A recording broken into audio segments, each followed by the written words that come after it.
bien, qui ne comprennent ni la puissance de Dieu, ni les saintes écritures, comme le disait aussi Jésus-Christ, eh bien, à ces Sadduciens. Alléluia. Il y a des personnes qui enseignent des faux enseignements sur la résurrection. C'est des personnes qui ne comprennent ni les Écritures, ni la sainte doctrine. Alléluia. Ni la puissance de Dieu. Quel privilège. Le jour de la résurrection, toi et moi, si nous sommes vraiment sauvés, nous serons comme des anges de Dieu. Jésus veut dire que dans le ciel, là, il n'y a pas foyer. On ne fait pas foyer là-bas, on ne met pas enfant au monde là-bas. On dit qu'on s'est marié là-bas. Votre affaire de mariage, pour faire dire votre affaire, nous tous on est dans le mariage. Notre affaire de mariage, là, c'est sur la terre. Quand on meurt, la terminé à Bana. Alléluia. L'autre côté là, il n'y a pas affaire de papa, maman, on a un seul père, c'est Dieu. Il n'y a pas affaire de mari, mon épouse, même mon époux. On a un seul époux, c'est Jésus. La Bible dit que l'église est l'époux de Christ. Nous serons tous là-bas comme des anges adorant Dieu, louant Dieu. Alléluia. C'est ce que déclare la Bible. Amen, amen. À l'heure actuelle, il y a plusieurs enseignements sur la résurrection des morts ayant le même effet dévastateur dans la vie de tous ceux qui y croient. Au nom de cette doctrine se trouve, petit a, l'annihilation. L'annihilation. Alléluia. Le purgatoire, le doute, l'incrédulité. Vous voyez, ce sont des enseignements diaboliques. La réincarnation, ce sont des enseignements diaboliques. La cabale, ce sont des enseignements sataniques qui proviennent des pasteurs qui ont été formés sous la mer, comme le disait Pasteur Oscar. Alléluia. Vous comprenez bien. Le doute, l'incrédulité et la raillerie des pécheurs n'empêcheront pas le programme de résurrection de Dieu en ce qui concerne les saints et les impies, comme ce fut le cas à la résurrection de notre Seigneur et Sauveur Jésus-Christ, dans les morts. Parce que les gens disaient que Jésus n'était pas le Messie, Jésus n'était pas le Messie, que les gens voulaient, qu'ils ne voulaient pas, il était le Messie, il est mort, il est ressuscité. C'est fini. C'est la même chose qui a venu. Que tu crois que la résurrection des morts est la vérité ou pas, tu veux, tu ne veux pas, ça va arriver. Si tu n'as pas donné ta vie à Jésus, tu vas aller en enfer.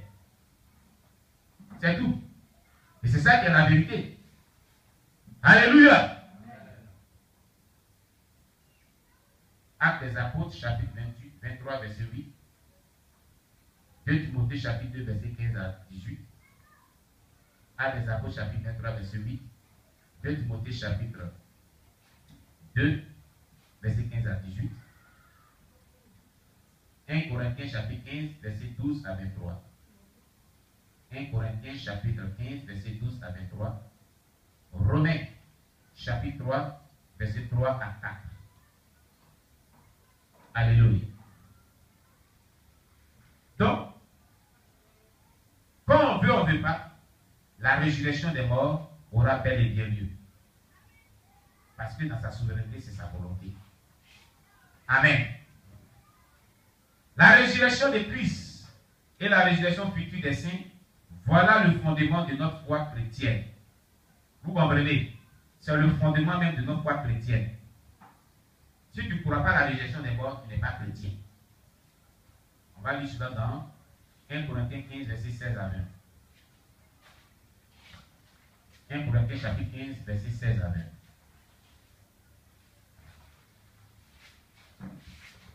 La résurrection de Christ et des saints est le fondement même de notre foi chrétienne. 1 Corinthiens chapitre 15, verset combien? 16 à 20. D'accord, c'est bien saisi.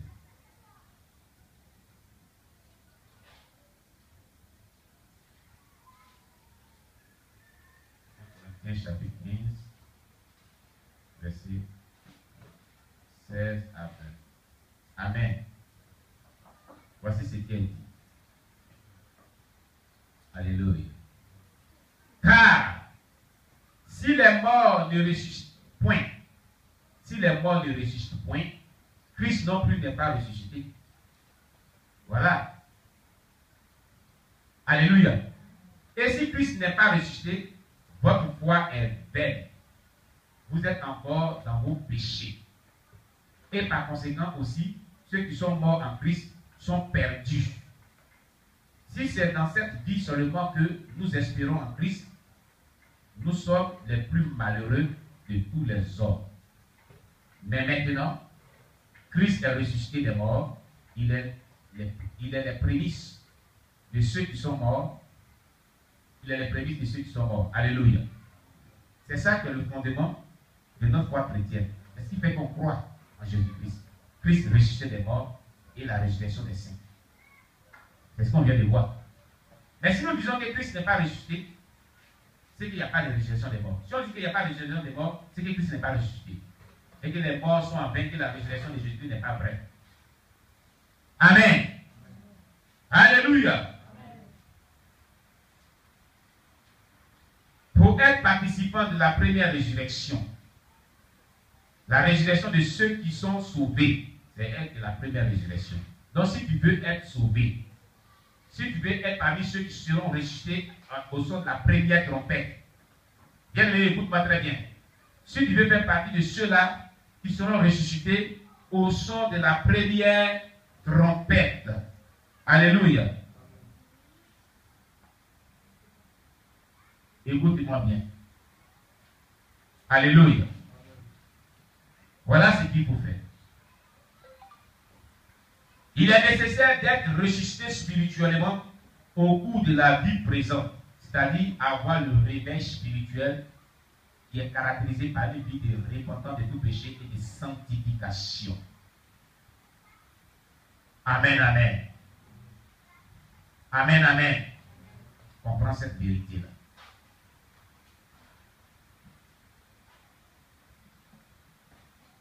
Alléluia. Il est nécessaire d'être ressuscité spirituellement au cours de la vie présente, c'est-à-dire l'esprit qui était mort à les offenses, le péché, est ramené à la vie. Et l'être tout entier est renouvelé dans la ressemblance glorieuse de Dieu pour une vie de justice, de sainteté, sans laquelle nul ne verra le Seigneur. Selon 1 Thessaloniciens 4, versets 14 à 16. 1 Thessaloniciens chapitre 4, versets 14 à 16. 2 Corinthiens chapitre 5, versets 17 à 19. 2 Corinthiens chapitre 5, versets 17 à 19. Hébreux chapitre 12, verset 14. Hébreux chapitre 12, verset 14. Amen. Nous allons parcourir ces 3 versets bibliques. Amen. 1 Thessaloniciens chapitre 4, verset 14 à 16.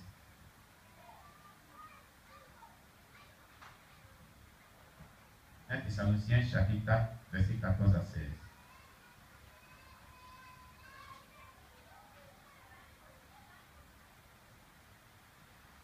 Thessaloniciens chapitre 4, verset 14 à 16 nous dit ceci. Car si nous croyons que Jésus est mort et qu'il est ressuscité, croyons aussi que Dieu ramènera par Jésus et avec lui ceux qui sont décédés. Voici en effet ce que nous vous déclarons d'après la parole du Seigneur. Nous les vivants, restés pour l'avènement du Seigneur, nous ne dépenserons pas ceux qui sont décédés, car le Seigneur lui-même a un signal donné à la voix d'un archange et au son de la trompette de Dieu descendra du ciel et les morts en Christ ressusciteront premièrement. Ensuite, nous les vivants qui serons restés, nous serons tous ensemble enlevés avec eux sur les nuées à la rencontre du Seigneur dans les airs. Et ainsi, nous serons toujours avec le Seigneur. Consolez-vous donc les uns les autres par ces paroles. Alléluia. Il y a la version seconde révisée, ce ne sont pas les décédés. Sinon, dans l'ancienne version dit ceux qui sont morts. Alléluia. Voilà.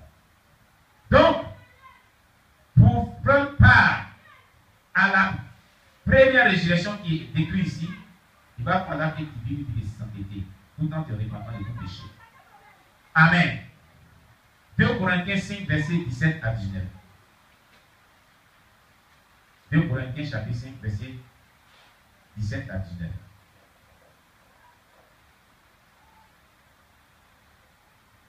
Amen. 2 Corinthiens chapitre 5, verset 17 à 19 nous dit: si quelqu'un est en Christ, il est une nouvelle créature. Les choses anciennes sont passées.